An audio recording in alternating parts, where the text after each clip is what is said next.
Siguiente.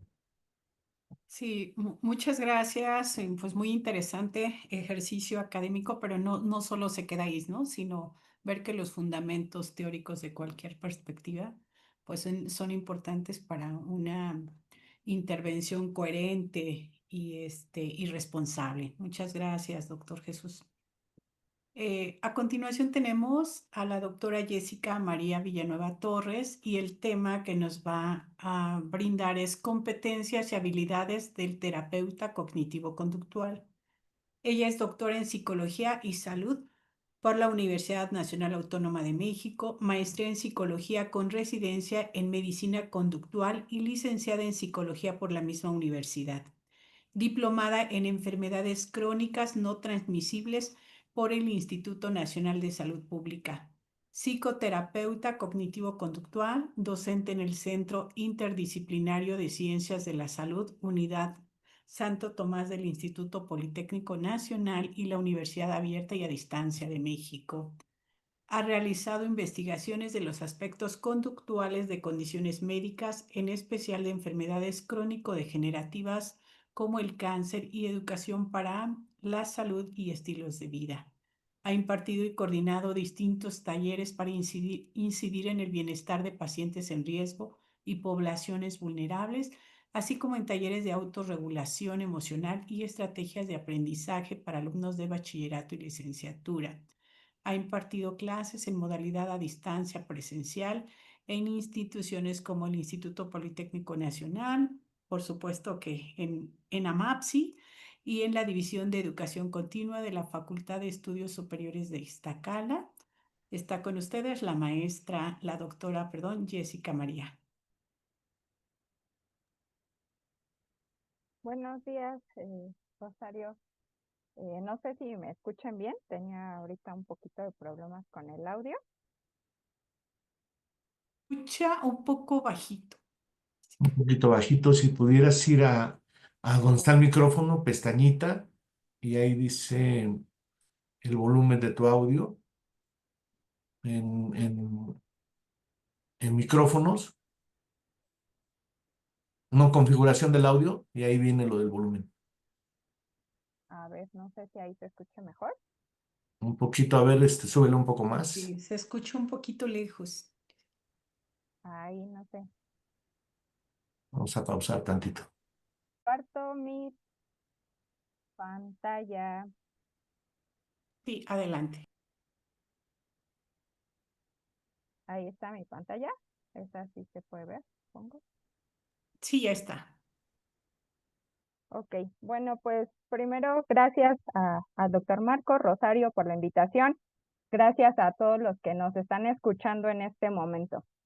Yo el día de hoy les voy a hablar de las competencias y habilidades del terapeuta cognitivo-conductual. Y entonces, creo que lo acaban de ver ahorita un poco sobre el modelo de terapia cognitivo-conductual. Entonces, voy a retomarlo brevemente para poder pues ya entrar a lo que son las competencias y habilidades del terapeuta cognitivo-conductual. Entonces, en terapia cognitivo-conductual, pues tenemos dos principales modelos, ¿no? Que es el de la terapia racional emotiva de Ellis, que me parece que estaban justamente ahorita hablando de él, y la terapia cognitiva de Aaron Beck. Para Ellis, el modelo pues empieza, ¿no? O lo que se plantea es que hay un evento activador, que es el que va a originar una serie de pensamientos, los cuales pues no surgen de la nada, ¿no? Sino que cada uno de nosotros tenemos un sistema de creencias que son pues los que nos van a ayudar a interpretar ese evento activador y que pues va a originar ciertas consecuencias emocionales y también pues conductuales, ¿no? Voy a actuar conforme a lo que yo piense, ¿no? Si pienso, no sé, ahorita se me viene la alerta sísmica, ¿no? Para la gran mayoría que vive en CDMX y los alrededores, pues tenemos bien identificado ese evento activador, ¿no? Y genera un pensamiento y por lo tanto genera una conducta, lo cual es diferente para personas que pues no habitan en CDMX, que a veces es como, ¿y ese sonido a qué se refiere? ¿No? Entonces, de esto parte el modelo de Ellis. Aaron Beck nos va a decir algo similar, ¿no? Que se va a centrar en procesos cognitivos y por lo tanto lo que busca es tener un enfoque activo y estructurado para trabajar con esos problemas. Entonces, cuando Ellis nos habla del papel del terapeuta, nos va a decir que su función es determinar aquellos eventos que perturban al cliente o al consultante justamente para ayudarlo a descubrir las creencias y pensamientos subyacentes, ¿no? Es decir, aquella respuesta interna que provoca las emociones negativas y así pues poder alterar tus pensamientos y creencias. Mientras que Aaron Beck nos va a decir que justamente el papel del terapeuta es ayudar al cliente a ser más consciente de esos pensamientos, de esos eventos cognitivos, para poder cambiar la influencia que estos mismos tienen en las distintas áreas de su vida.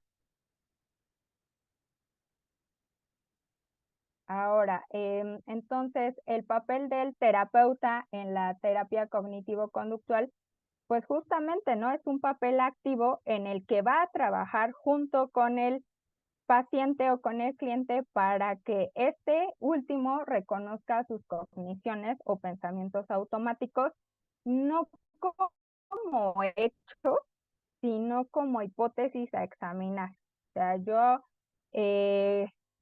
puedo tener una interpretación adaptativa de algún evento, como ahorita decíamos la alerta sísmica, pero también yo puedo ver a lo mejor un evento, un estímulo neutro como algo peligroso y por lo tanto no va a ser tan adaptativo, ¿no? Por ejemplo, eh, no sé, se me ocurre el, pues ni soy alérgica a las abejas, ni he tenido algún evento, ni estoy, digamos, en un panal de abejas, ¿no? Pero hay una abejita y ahorita entra a la habitación y yo la veo como un peligro inminente, ¿no? Entonces, lo que se va a buscar en la terapia cognitivo-conductual y lo que el terapeuta quiere lograr es justamente enseñar al paciente a que vea esos pensamientos como hipótesis a examinar, para lo cual pues va a ejecutar experimentos personales y también se van a recoger algunos datos. Esto nos va a permitir examinar la naturaleza de esas creencias o esquemas cognitivos que dan origen a trastornos o problemas emocionales y conductuales y que pues a final de cuentas van a ser desadaptativos, es decir, no le van a permitir al paciente dar una respuesta que lo beneficie en un contexto determinado. Entonces, cuando yo voy a planificar un tratamiento, ¿no? Debo de tomar en cuenta para decidir qué es lo que voy a hacer en cada caso específico para poder tomar una decisión clínica, algunas variables o factores. Lo primero es la evidencia de la investigación, ¿no? Es decir, la literatura. ¿Qué me dicen los últimos artículos o journals sobre las técnicas de terapia cognitivo-conductual para el tratamiento, no sé, de los trastornos de ansiedad o del estado de ánimo, ¿no? Y que pues ahí está un cierto banco, ¿no? De hacia dónde partir. También tengo que considerar al paciente, sus características y sus expectativas. ¿Cuál es la problemática actual? ¿Por qué llega a terapia? ¿Qué es lo que espera de la terapia? Y la otra variable que voy a considerar es la experiencia del personal de salud. En específico, y cuando estamos hablando de la terapia cognitivo-conductual, pues estoy hablando de la persona del terapeuta, ¿no? Entonces, debo de considerar también esta otra variable, que esta ha sido una de las menos estudiadas, ¿no?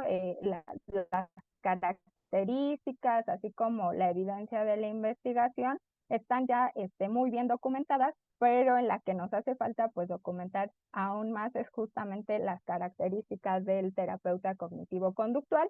Y es que se ha visto que la eficiencia y la eficacia de los tratamientos no solamente depende de las características del paciente y de las técnicas utilizadas, sino también de las variables del terapeuta. Es decir, hay algo que hacen algunos terapeutas que les permiten tener mejores resultados que otros, ¿sí? Y esto se ha visto de forma consistente en algunos estudios. Entonces, si vemos al terapeuta como una variable dentro de este proceso de terapia, ya se han identificado algunos predictores de la eficacia de la terapia, ¿no? Y que la gran mayoría pues se refiere a variables relacionadas con el proceso de terapia, es decir, a lo que ocurre durante la terapia en sí, ¿no? Durante esos 60, 50, 40 minutos que dura una terapia cognitivo-conductual, esas variables son los mejores predictores. Uno de ellos es la empatía del terapeuta, otro es la alianza terapéutica, ¿no? La calidad que se logra en esta alianza terapéutica, así como la experiencia del terapeuta. ¿Qué se va a tomar o qué se considera experiencia del terapeuta? Pues los años de práctica, ¿no? El tiempo que ha pasado, ¿no? Ejerciendo la terapia. Entonces, eso es lo que se va a considerar como la experiencia. Entonces, los terapeutas cognitivos conductuales, de acuerdo a algunos autores, pues deben dominar métodos y procesos de evaluación, así como formular casos utilizando recursos variados, ¿no? La evidencia, este proceso de actualización constante en la que los terapeutas debemos estar, así como obtener información precisa, ¿no? Del consultante, de aquellos que forman las redes de apoyo del consultante, de otros profesionales de la salud que nos puedan brindar información sobre el paciente y bueno, que esta información sea relevante y válida, así como conocer procesos específicos de intervención, es decir, las técnicas, ¿no? De terapia y pues finalmente desarrollar habilidades que contribuyan a una construcción de una alianza terapéutica sólida o adecuada. Cuando nosotros hablamos de competencias y habilidades, al menos desde la TCC, algunos autores ya han definido estas dos categorías, ¿no? Entonces, cuando hablamos de competencia, nos vamos a referir a la capacidad que el terapeuta tiene para ayudar al cliente a resolver sus problemas, pero también mejorar la confianza en sí mismo. Recordemos que también en la TCC uno de los objetivos que se busca, ¿no? Uno de los principios de la TCC es justamente que el paciente llegue a ser su propio terapeuta. Entonces, lo que se busca es que el paciente, cuando hablamos de competencia, el terapeuta pues tenga la capacidad, ¿no? De ayudar al consultante a lograr esto. También con competencia, pues distintos autores se refieren a un conjunto de conocimientos que pueden ser observables y que se van a relacionar con la ejecución de una buena práctica en la terapia de conducta. Algunos nos ponen más en específico, ¿no? Que es un saber, es decir, los conocimientos con los que cuento, un saber hacer que sepa llevar a cabo esas técnicas de terapia, un saber estar que acaba a hacer considerar el contexto del paciente, ¿no? Considerar algunas características del consultante, por ejemplo, la edad, el género, el marco cultural en el que se encuentra inserto, un querer hacer, ¿no? Que yo como terapeuta pues tenga ese interés en querer lograr modificar, ¿no? La conducta de mi usuario y un poder hacer, ¿no? ¿Cuáles son los recursos con los que cuento? El ejemplo más claro fue la pandemia, ¿no? En la TCC tenemos algunas técnicas, ¿no? Como, no sé, las técnicas de exposición en las cuales pues se plantea, ¿no? La exposición en vivo y que es necesario que el terapeuta y paciente estén en el mismo espacio físico y que pues dadas las características de la situación en pandemia, pues muchas veces no se pudo hacer, ¿no? Entonces, esto nos van a decir, les digo, algunos autores que debemos considerar para decir si un terapeuta es competente o no. Como habilidad, pues son conceptos muy similares, como se podrán dar cuenta, pero son así como los encontramos en la literatura, ¿no? Como habilidad, pues va a ser aquel comportamiento complejo aprendido bajo determinadas condiciones. Algunos otros lo consideran como una cadena de respuestas, ya sea públicas o encubiertas, es decir, lo que hago, lo que pienso, que pueden ser analizadas funcionalmente. También, ¿no? Se consideran como habilidad, pues todos aquellos comportamientos técnicos que tiene un terapeuta y las distintas aptitudes que debe de tener un terapeuta cognitivo-conductual para llevar a cabo su práctica.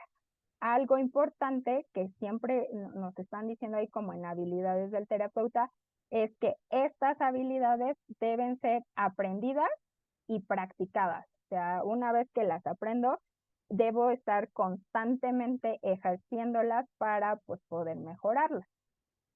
Ahora, cuando hablamos de competencias del terapeuta, y más específicamente, ¿no? Vamos a ver que se relaciona el conocimiento, la ejecución, las condiciones y la motivación, ¿no? Que era lo que hace un momento decíamos, ¿no? El saber hacer, el saber estar, el poder hacer. Entonces, algunas que se han identificado y que seguramente aquellos que ejercen la práctica de terapia hacen es la planificación y control, ¿no? Determinar las etapas que se utilizan durante la TCC: evaluación, tratamiento, finalización, prevención de recaídas. ¿Cuáles son las prioridades? Es decir, ¿qué es lo primero que voy a atender para conseguir los objetivos terapéuticos? Y en esto pues voy a tomar en cuenta los recursos necesarios. No sé, necesito algún instrumento, necesito a lo mejor, ¿no? Que alguien me asista en el proceso de terapia, etcétera, ¿no? Entonces, esto es lo que debo de tomar en control. También, ¿no? Debo de tener una capacidad de análisis, o debemos de tener una capacidad de análisis que nos permita no solamente recabar información relevante, sino también poder organizarla para identificar aquellas variables que están influyendo en la conducta del paciente y que pueden facilitar los objetivos terapéuticos. Tengo que gestionar los recursos, ya sea técnicos, económicos, humanos. Les digo, a lo mejor necesito en alguna técnica, ¿no? Que se tiene que hacer presencial.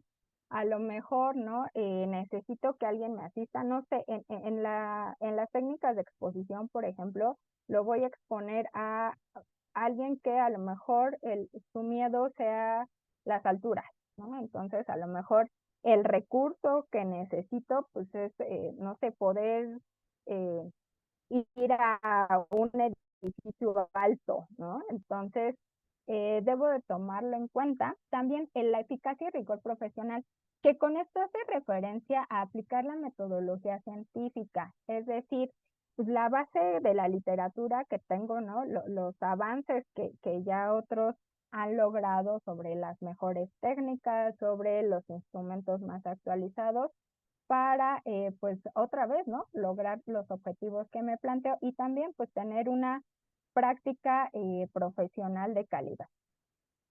El terapeuta también debe de saber tomar decisiones para elegir las alternativas más viables, ¿no? Hace un rato decíamos, a lo mejor la literatura me dice que para la fobia específica el mejor tratamiento es la exposición en vivo.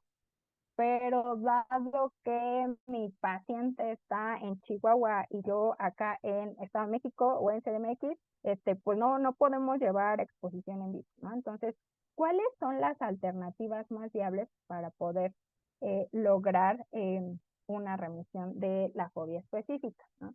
También algo que caracteriza o debe caracterizar al terapeuta cognitivo-conductual es tener una comunicación interpersonal, y esto es un intercambio de comunicación, no solamente con la figura del paciente sobre aquella información relevante, sino también, por ejemplo, con la red de apoyo del paciente, si es que la existe, u otros profesionales de la salud, ¿no? Médicos, enfermeras, no sé, nutriólogos, etcétera. Entonces, debo de tener habilidades de comunicación interpersonal y también debo saber trabajar en equipo, ¿no? Saber cooperar con otros profesionales de la salud y con aquellos que forman parte del entorno del paciente, poder, ¿no? Llevar a cabo negociación y solución de conflictos, eh, con el fin de, les decía, llegar a estos objetivos. Y por lo tanto, pues también tenemos que ser buenos solucionadores de problemas ante las situaciones que vayan surgiendo a lo largo del proceso de terapia, ¿no? Y que esto es pues algo que debemos de tener clarito, ¿no? Generalmente a lo largo de la terapia, pues suele surgir algún problema, ¿no? A lo mejor a veces los cambios no se están logrando en el tiempo previsto, etcétera. Entonces tengo que poder identificarlos y tengo que poder dar una solución. También el terapeuta pues debe tener liderazgo, impacto e influencia. ¿Cómo se logra esto? Pues nos van a decir que proporcionar instrucciones adecuadas, plantear objetivos reales, hacer una evaluación periódica del proceso de terapia, manejar las contingencias, es decir, qué es lo que está manteniendo muchas veces las conductas problemas, y pues manejar el modelo de conducta. Algo importante también son las habilidades de autodesarrollo y autoconfianza. Con autodesarrollo, pues tengo que ser capaz de evaluar objetivamente mis propias limitaciones y fortalezas, y esto también, la evidencia nos dice que se logra solamente con la actualización constante del control de emociones. También nos habla de autoconfianza, y es mostrar seguridad en nuestros propios recursos, en nuestras cualidades, destrezas y habilidades, y mostrar una actitud positiva hacia lograr los cambios. Y otra cuestión que siempre está ahí presente, aunque algunos autores no lo mencionan propiamente como competencia o habilidad, pero sí siempre ahí ponen como en negritas, o algo importante que debemos de considerar cuando nos dedicamos a la terapia cognitivo-conductual, es el manejo del estrés, ¿no? Eh, eh, todo aquel estrés, ansiedad que puede surgir al ejercer la práctica clínica, y pues nos dicen que lo podemos lograr al poner límites y establecer objetivos realistas en el tiempo dedicado a la vida profesional, pero también a la vida personal. Algo importante que señalan es tener un equilibrio, rodearnos de personas que puedan proporcionar apoyo social, buscar una mejora continua en nuestro dominio clínico, porque esto de estar buscando una mejora continua en nuestro dominio, pues también nos va a dar mayor confianza, y por lo tanto va a eliminar la ansiedad que a veces podemos experimentar a lo largo de la terapia, así como pues manejar el tiempo adecuadamente para mis distintas actividades y evitar la monotonía, ¿no? Hacer actividades recreativas que a mí me permitan pues tener bienestar, ¿no? También como terapeuta. Cuando hablamos de habilidades, y que vamos a ver que algunas son muy parecidas, nos dicen, ¿no? Tener un interés genuino por la persona y por su bienestar, tener un conocimiento de uno mismo, ¿no? O autoconocimiento, tener un compromiso ético que siempre debe de estar presente, y actitudes que favorezcan la relación terapéutica. ¿Cuáles son esas actitudes? Pues la calidez, la cordialidad, empatía, autenticidad y una aceptación positiva e incondicional. Y otra vez, ¿no? Lo pongo aquí en negrito porque les digo, es como una constante entre los distintos autores, pues tratar de buscar el bienestar emocional del propio terapeuta, ¿no? Entonces esto tiene que ver con nuestro propio autocuidado y salud mental, que pues tenemos que, si queremos ayudar a otros, tenemos que estar. Entonces es algo que hay que considerarlo siempre, ¿no? Em, Siguiendo con estas competencias y habilidades, les digo, si nos vamos a la literatura, se utilizan muchas veces como sinónimos estos dos términos y se van combinando algunos, ¿no? Les decía, nos hablan de habilidades básicas, que refiere a la relación terapéutica, estas que mencionábamos, la empatía, la autenticidad, la ética profesional, ¿no? Siempre es como una constante, las habilidades de escucha, como la clarificación, síntesis, paráfrasis, habilidades de acción verbal, es decir, que yo pregunte, que yo pueda obtener información y analizarla, el conocimiento general del modelo desde el cual se trabaja, es decir, debo conocer las bases del modelo teórico que estoy utilizando, ¿no? Si es PSC, bueno, ahorita mencionábamos como los dos modelos más conocidos, pero sí debo conocer el modelo, cuál es su aplicación práctica y cuáles pueden ser sus variantes, ¿no? Eh, por ejemplo, para el tratamiento de la ansiedad, para el tratamiento de depresión, etcétera. También nos va a decir competencia en técnicas cognitivo-conductuales, ¿no? Concretas. Aquí pues están algunas de las más utilizadas, como es el diálogo socrático, la exposición, control de contingencias, entrenamiento en habilidades sociales, relajación, reestructuración cognitiva, etcétera. Y otras habilidades generales, pues como la fluidez, la flexibilidad y la seguridad. Algunos otros autores nos dividen las habilidades entre básicas o generales y específicas. ¿Cuáles son las habilidades básicas o generales? Muchas de estas que ya habíamos mencionado, ¿no? Y que van a ser necesarias en todos los procesos terapéuticos, independientemente de cuál sea el motivo de la terapia o de remisión, de las características del paciente, van a ser necesarias estas habilidades. ¿Como cuáles? Pues la habilidad para lograr una relación terapéutica, ¿no? El elegir, identificar,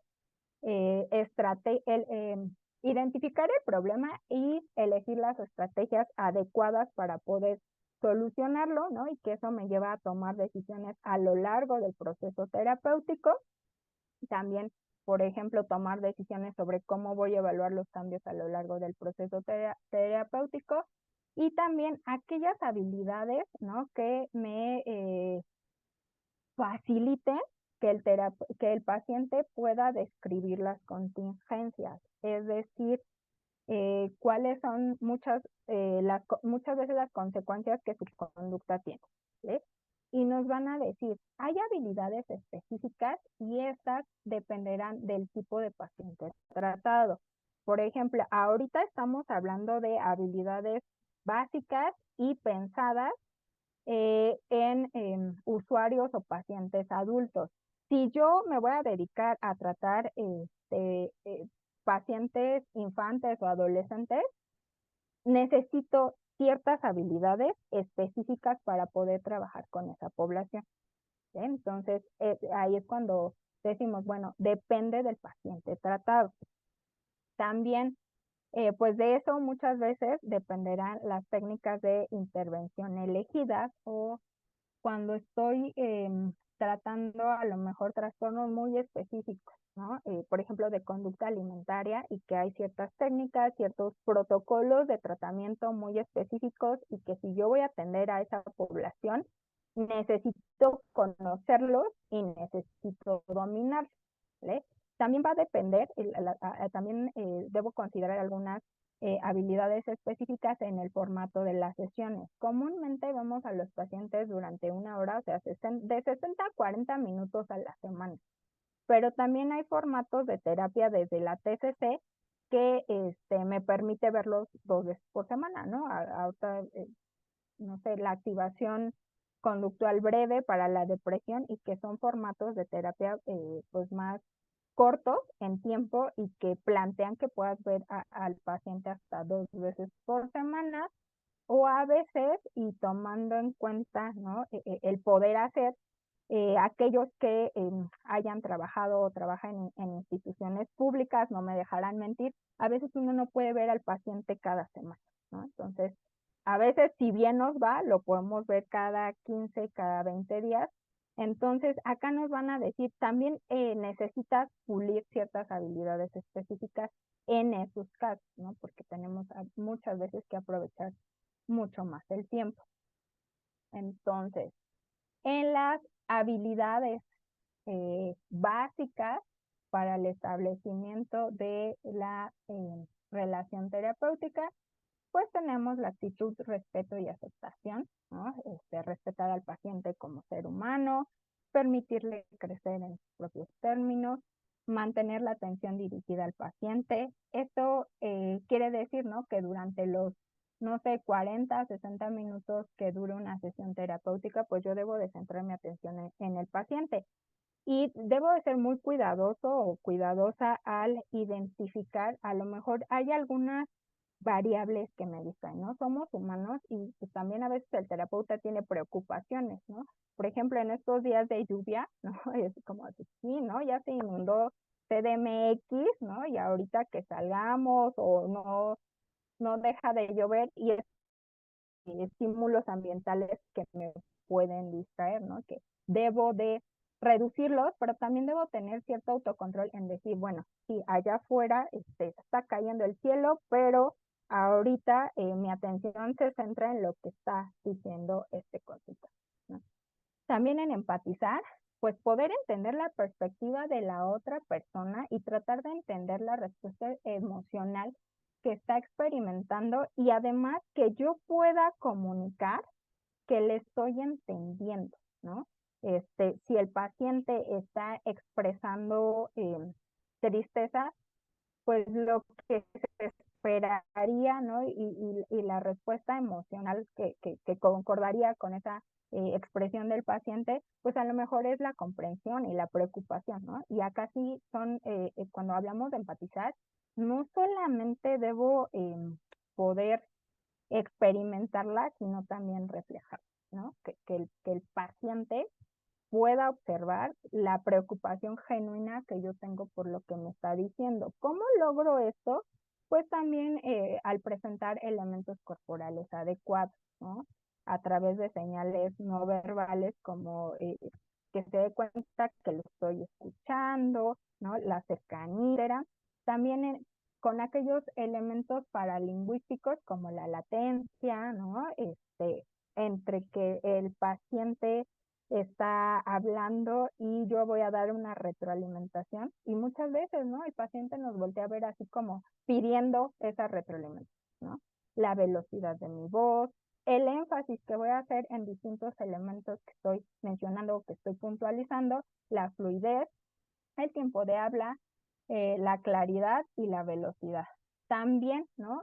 Tengo que hacer preguntas abiertas para obtener datos y también para demostrarle al paciente que me interesa y que pues lo estoy escuchando. Preguntas abiertas como una que utilizamos mucho y que yo he visto varios ¿Cómo se llama pacientes. esta? ¿Qué pasaba por tu mente en ese momento? ¿Cómo ¿Quién? te sentiste al respecto?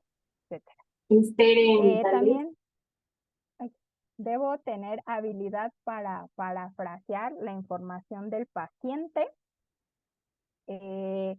y cuidar que sea en el mismo sentido e intensidad, ¿no? Entonces, si el paciente me dice, es que lo peor que me puede pasar, si yo digo, es que algo que te pasó, ya no estaría reflejando la misma intensidad, ¿no? El paciente me está diciendo lo peor que me ha pasado, ¿no? Entonces, a lo mejor, ¿no? El evento que ahora, ¿no? Te ha alterado más, entiendo, pues, ¿no? Entonces, debo parafrasear, no con sus mismas palabras necesariamente, pero sí debo cuidar que el sentido e intensidad sea el mismo, reflejar los sentimientos, ¿no?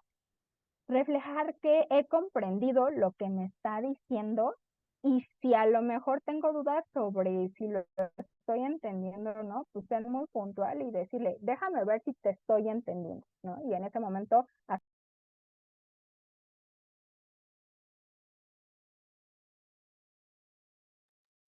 De hacer otro audio, Jessica.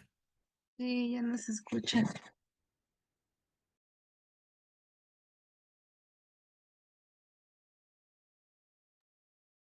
es que acá me puso que el host, Y por equivocación, sí. sí, ¿ya ahí me escucha? Sí, sí. Sí. Ok. Entonces creo que me quedé en reflejar sentimientos. Entonces, parafrasear, decíamos, es un buen elemento, ¿no? Parafrasear lo que me está diciendo el paciente o el usuario, conservando este sentido, esta intensidad, sin quitar ni añadir contenido, ¿no? Esto es bien importante. Así como mostrar comprensión del contexto, desde su cultura, ¿no?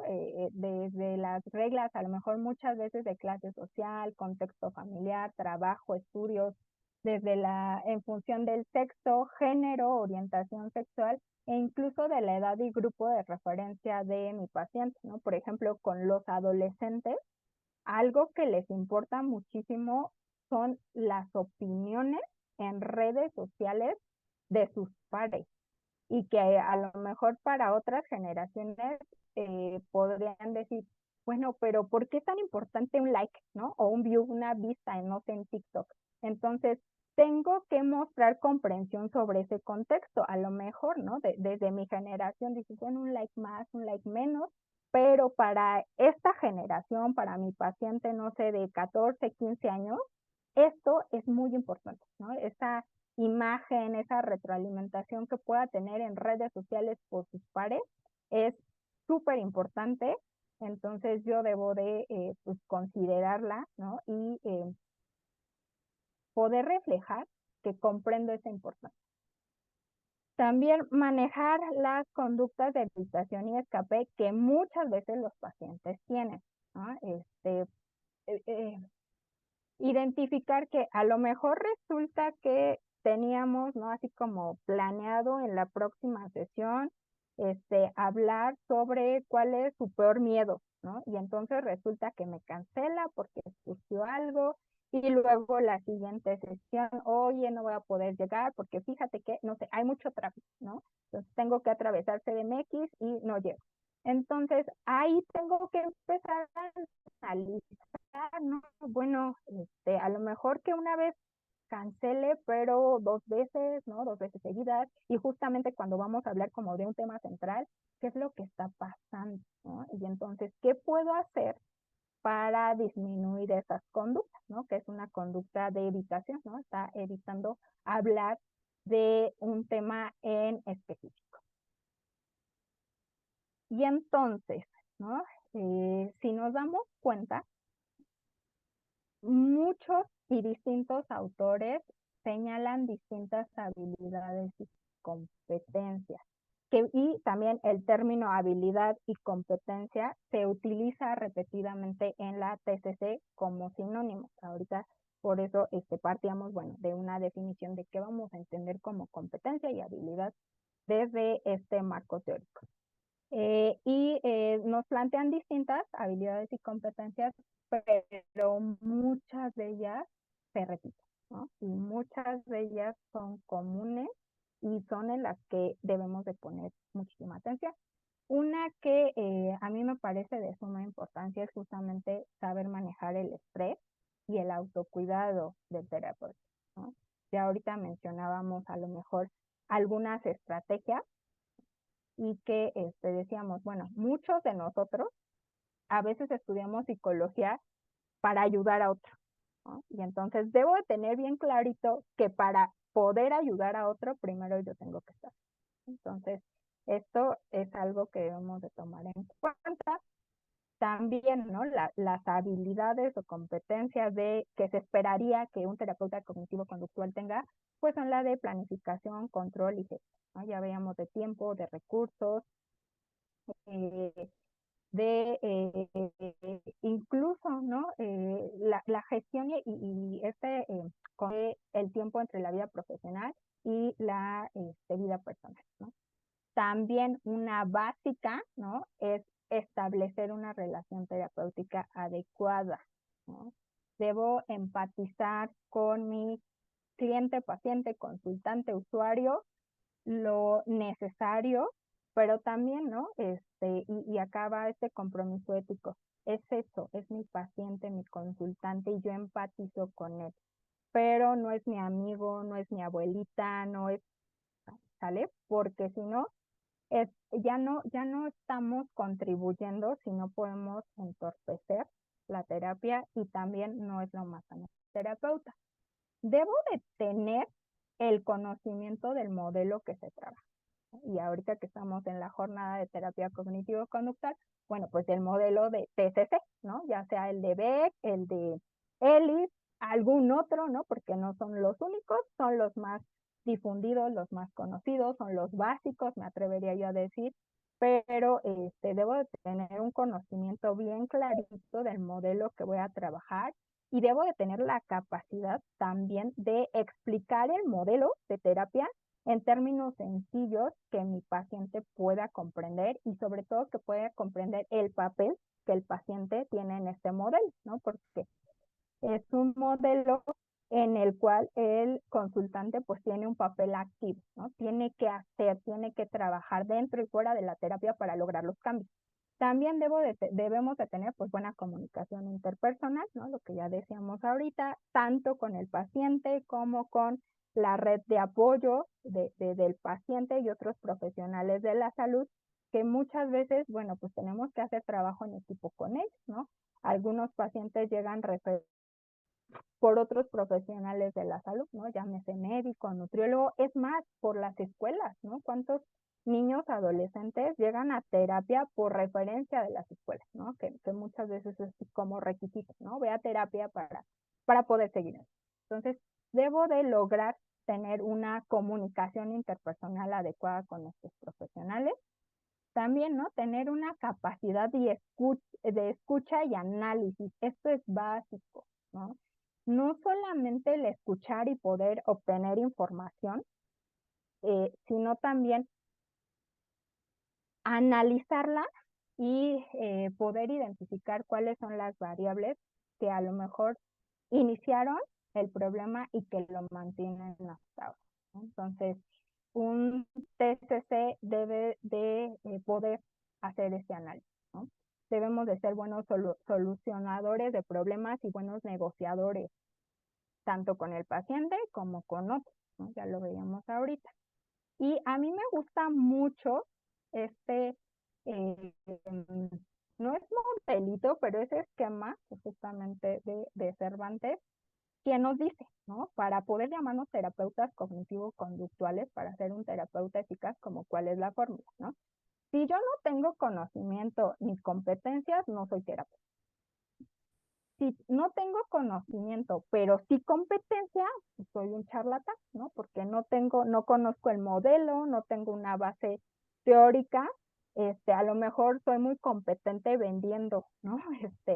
Ay, híjole, creo que hemos tenido suficientes youtubers, tiktokers, ¿no? Que cumplirían con eso, ¿no?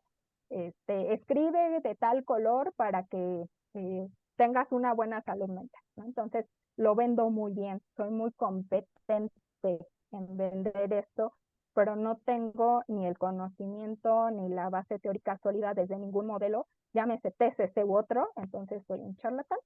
Si tengo conocimiento, es decir, conozco muy bien la teoría, la TCC, los modelos, las distintas técnicas, no sé, instrumentos de evaluación, pero no tengo la competencia, es decir, no lo sé aplicar, no lo sé llevar a cabo, pues soy un académico, ¿no? Y entonces, para ser un terapeuta eficaz, pues debo de tener conocimiento, pero también debo de tener la competencia. Tengo que saber aplicar esas técnicas, tengo que saber aplicar esa tecnología, ¿no? Llámese instrumentos manuales, tengo que saber utilizarlos. ¿Sí? ¿Cómo se logra esto? Pues lo que ya se ha encontrado y que les decía, de las variables estudiadas para identificar por qué la TCC es más o menos eficaz, tenemos distintas, ¿no? Las que más se han estudiado, pues es los conocimientos, base teórica, las técnicas, el usuario o consultante, ¿no? Y sus distintas características, pero ahora ya sabemos que la eficacia de un tratamiento depende de muchas variables, ¿no?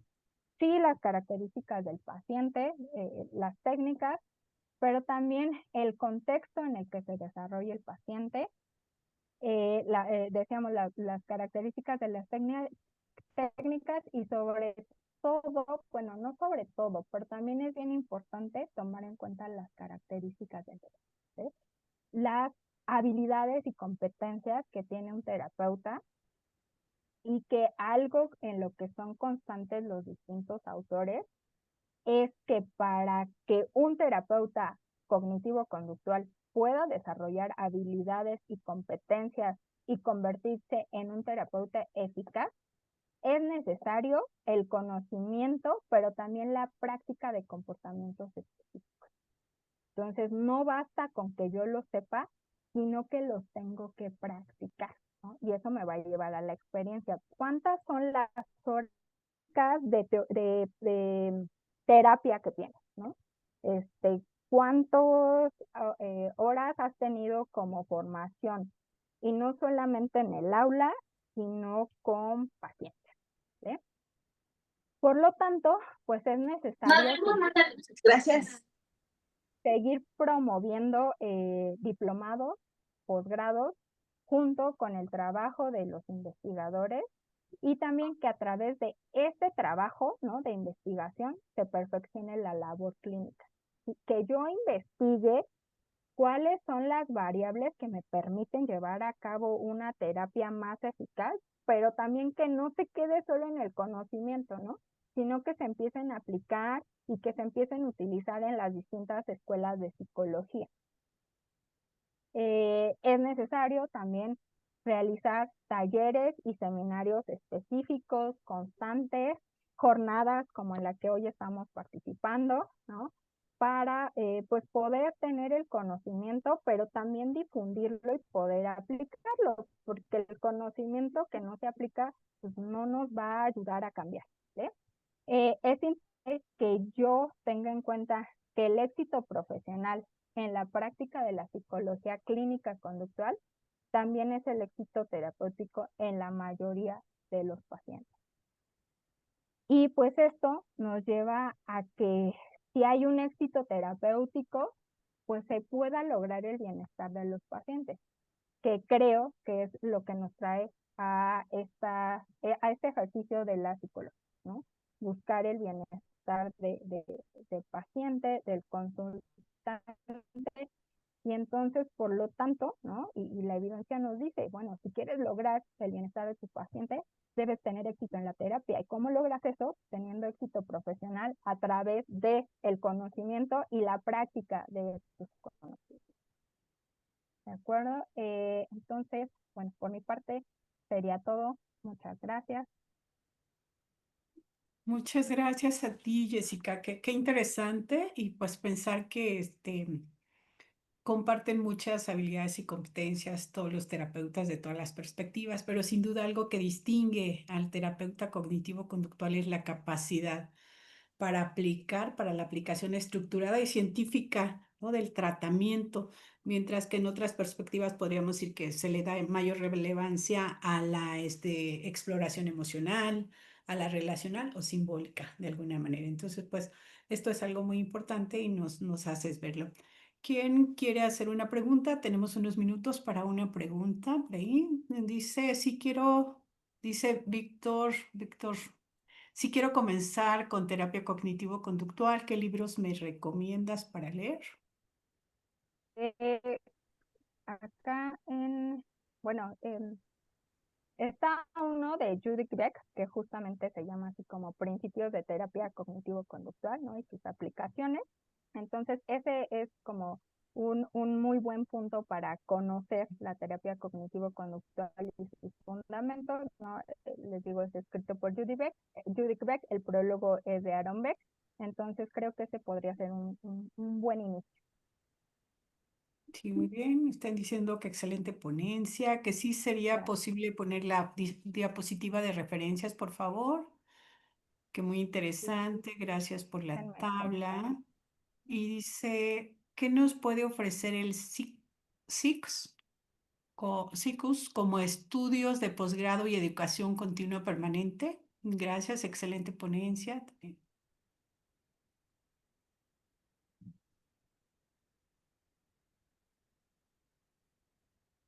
Sí, no sé si me... Sí, sí, te ok, escuchamos. En el SIX, pues hay una maestría, ¿no? Hay un posgrado. Algo que es importante, no solamente considerar los posgrados, y lo decíamos ahorita, sí ya se ve la diapositiva de las... La referencia, sí. Ok. Sí, justamente aquí está el libro que mencionábamos de Judith Beck, Conceptos Básicos y Profundización. Entonces, ese sería un buen inicio. También es importante, ¿no? La actualización constante. Creo que alguien en los comentarios justo en el chat lo mencionaba. O sea, pues estos seminarios, conferencias, esta jornada, ¿no? Que nos permitan actualizar. Entonces, sí, en el SIX, bueno, está la licenciatura y tiene una maestría, entonces ahí hay estas oportunidades. También pues, hay distintas escuelas de psicología, ¿no? La recomendación es pues siempre checar, ¿no? La oferta académica en AMAPSI también, ¿no? Hay distintos diplomados, ¿no? Maestrías con las cuales se puedan capacitar. No sé si hay algún otro comentario. Que si veo el chat, me salgo de la... Ok. Sí, veo aquí. Sí, creo. Sí, excelente presentación. Dice la doctora Silvia Junuen. Pues gracias. Bueno, creo que no hay alguna otro comentario, pregunta. A ver.